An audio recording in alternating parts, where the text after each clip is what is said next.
Hello, magandang araw. So, another day, it's a vlog day. So, ako si Marlon. So, nandito tayo sa Urban Decom Sortigas. And ipapasyal ko kayo sa sa project natin, 'di ba? Sa most affordable condo dito lang sa Pasig.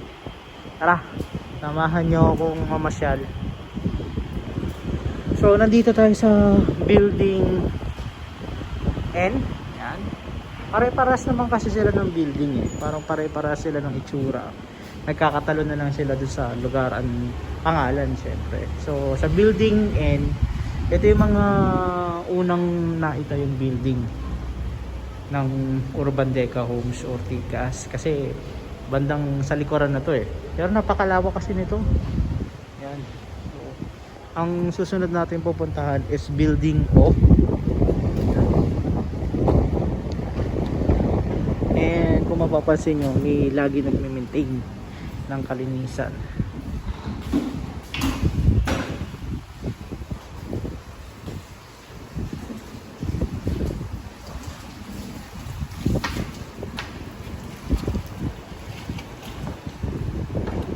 Nandito tayo sa atrium.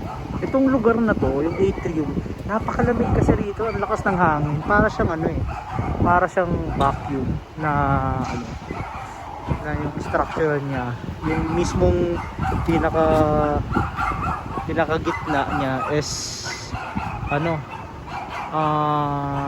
may buta sa inyong first floor, kaya nga wala tong underground eh. So pinaka nito is first floor, yung mismong unit na nag-start sa second floor. Kaya to, ang lakas ng hangin. Pumunta kayo rito, malakas ng hangin. Building of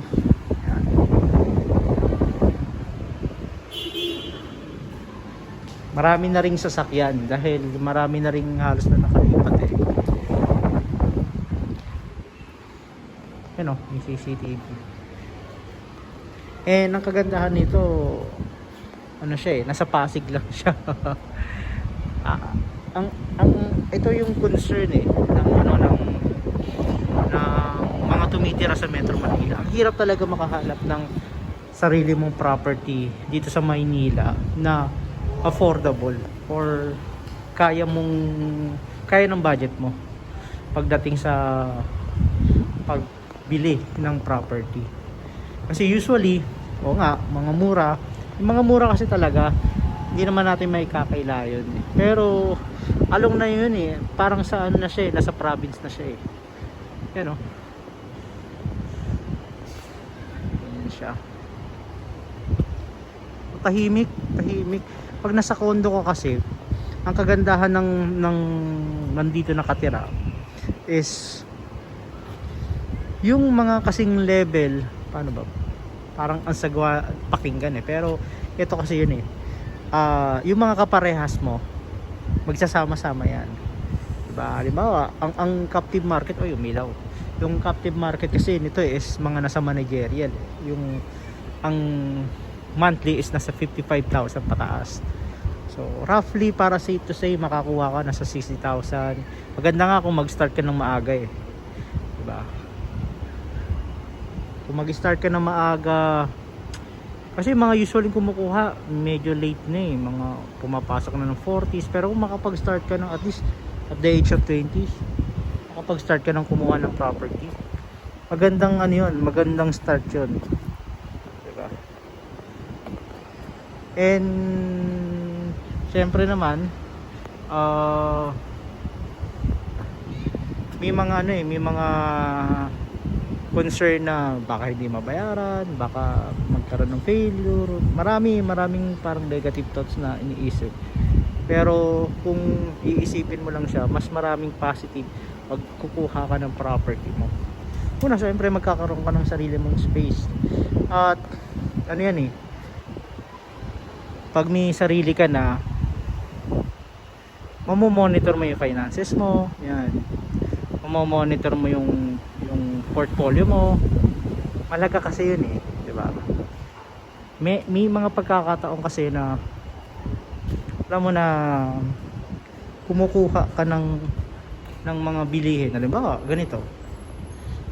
Ah, alam naman natin ang tao nahihilig sa cellphone, di ba? So, unless kung yung cellphone mo is ginagamit sa panghanap buhay, that's fine, that's good, di ba? Pero kung ginagamit mo lang siya for social medias, wala namang talagang significant na ano, di ba? Hindi mo siya ginagamit para mag-generate ng income, magiging liabilities yun. Unless dito, yung kagandahan dito is makakapag-start ka ng rental mo. Pwede mong paupahan kasi yan Airbnb.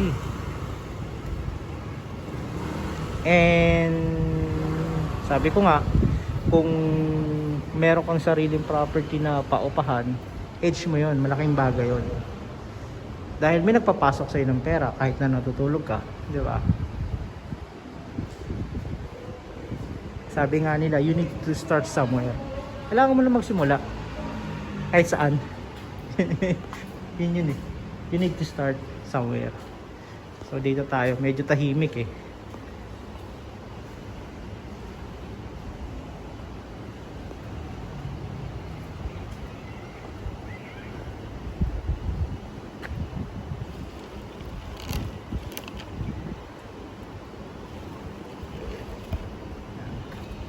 Nasok natin yung basura.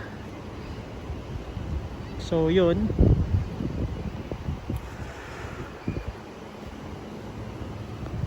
tahimik, karabing tahimik. Binuksan pa yung ilaw, diba? So tingin-tingin tayo, lakad-lakad lang tayo. Ito, mga mailbox na yan, for billing yan, diba? Diyan mo na kukunin if ever na merong yung mga bills mo, diyan na nilalagay nila.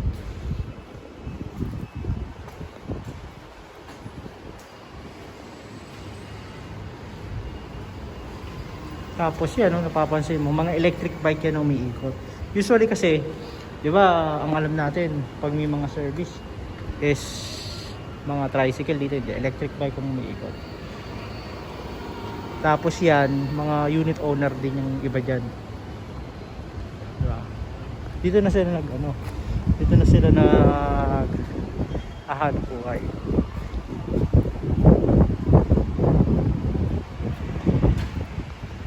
Ikot lang tayo. Tingnan mo, halos pare-parehas lang yung itsura ng building. Hindi halos, talaga pare-parehas lang siya. Nagkakatalo na lang sa kulay, sa location, yan. Siyempre nagkakatalo rin niya sa price dahil mas malapit, mas nag-i-increase yung presyo.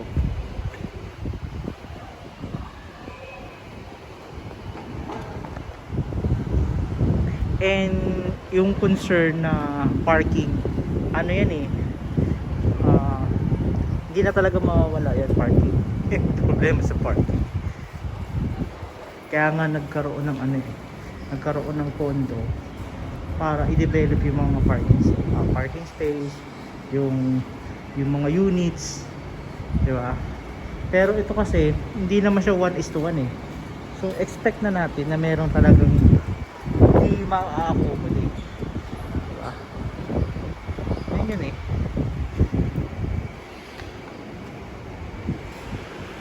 Napakatahimik.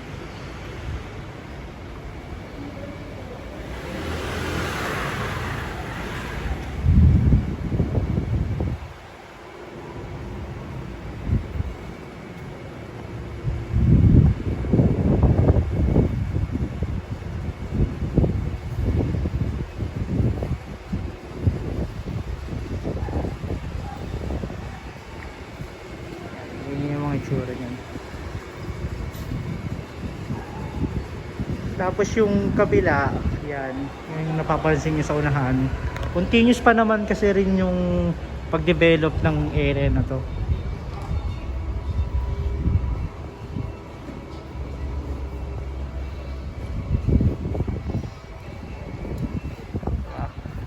Para ka na sa ibang lugar.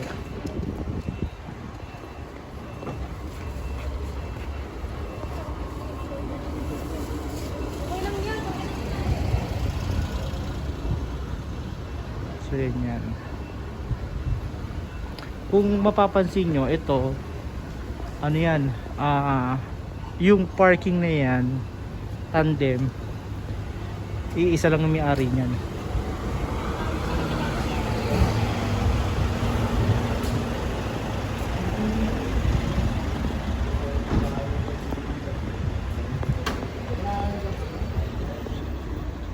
So, masulit na tayo.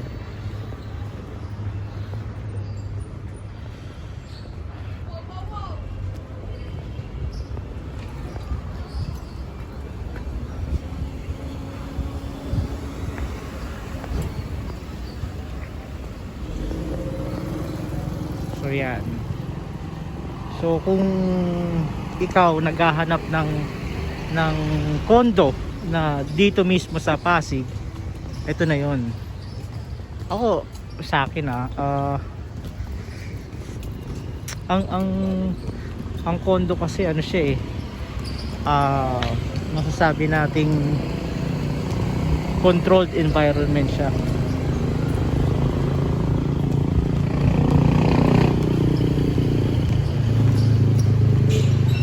So lahat na ng mga kailangan nandyan na sa loob.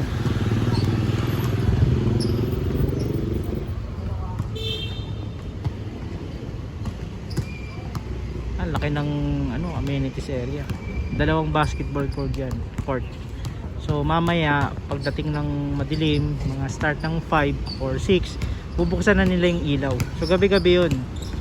Laging ganun ang setup niyan. As pagdating ng alas 11 or alas 12, pinapatay ng ilaw. Pero yung mga naglalaro na yan, mga unit owner yan. Maganda rito kasi ano siya, maaliwalas, parang wala nga sa Pasig eh. Yun yung ano mo yan. So lakad pa tayo.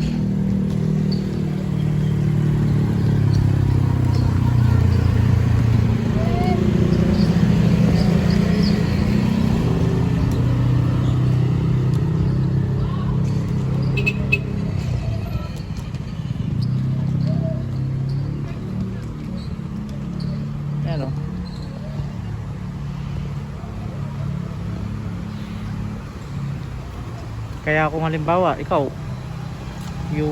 yung parang pa-retire na o kaya dito sa mga magre-retire diba? Yung parang gusto mo na ng katahimikan, okay yan dito. Kasi yung kanina nga yung kwento ko na kung pare-parehas kayo na same amount ng sinusweldo or same ng educational attainment is ang ibig sabihin lang doon yung magkakaroon ng disiplina, 'di ba? Magkaiba kasi yung disiplina ng alam mo na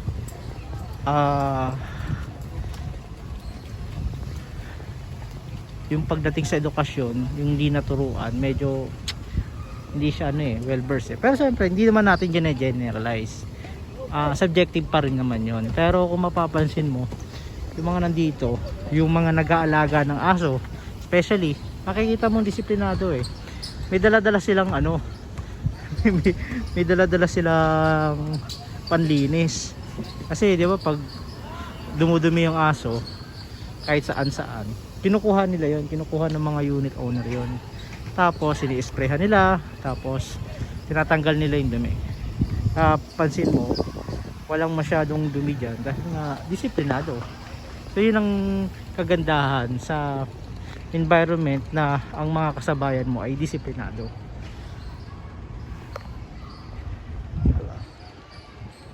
Yan, pagdating ng ganitong oras, yung mga tao, yan, mga nagpipiknik, nagkukwentuhan, yung mga bata, community base diba?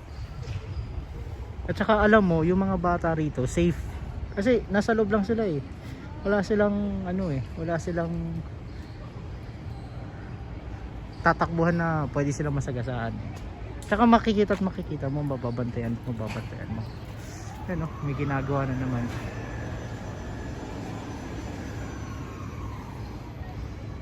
Marami nga ako nakikita rito mga nagpa-practice Yan, ito, katulad nito. Mga bata, nagpipiknik sila. Tapos yan, nalagaan nila yung anak. Diba? Tapos, ang nakakatawa pa rito, yung mga bata, Inglesero. Hindi siguro, hindi lang ako nasasanay. Kasi, sa kinalakihan ko hindi ganun ang lingwahe. Sa amin, ibang lingwahe. Diba? Ito, yung mga kasabahay mo, mga nag-i-English hey bro, gumagano-ganun pa So, nakakatuwa lang dahil pare-pareha sila, magkakapit-bahay sila. Although, magkakapit-bahay in the sense, pero yung iba-iba sila ng unit, iba-iba silang building, pero yung language sila pare-parehas.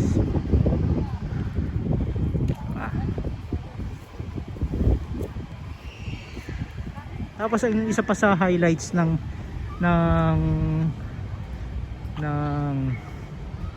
property na to, ito yung multi-purpose hall. Meron silang Alphamart at meron silang Cara and Cal. Yan. Yung isa, coffee shop. Tapos ito naman, community grocery. Diba? So pagbaba mo, yung mabibilihan ka na. Hindi mo na kailangan unless kung nandun ka sa medyo bungad, medyo maglalakad ka ng malayo-layo. Pero kung nandito ka sa building MN, malalapit lang, nakapalibot lang. Yun yan.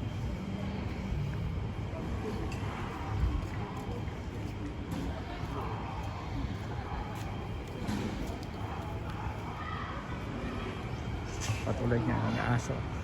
Safe yan. Nagpupo na siya. So ang gagawin dyan, kukunin na ng ng may-ari.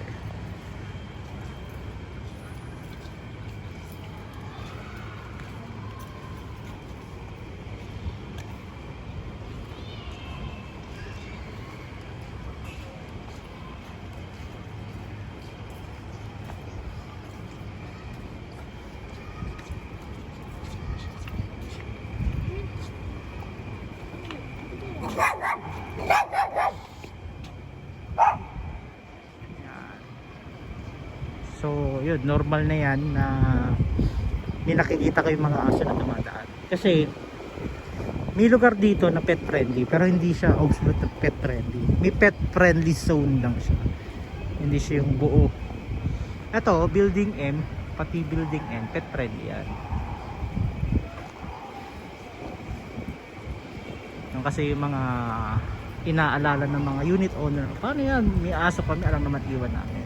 Hindi mo nga maalis sa kanila kasi parte na ng pamilya yun So merong lugar talaga, MNN.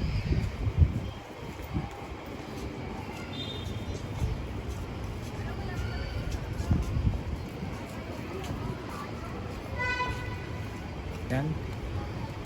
And salamat sa pagtingin ulit. Ikot-ikot tayo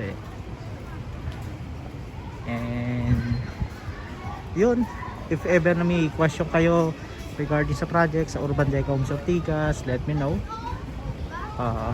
Iiwan ko yung link ko para makontak nyo po ako.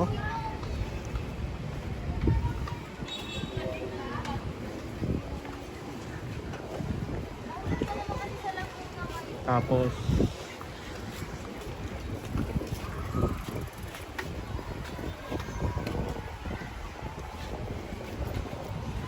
pag-usapan pa natin to, diba?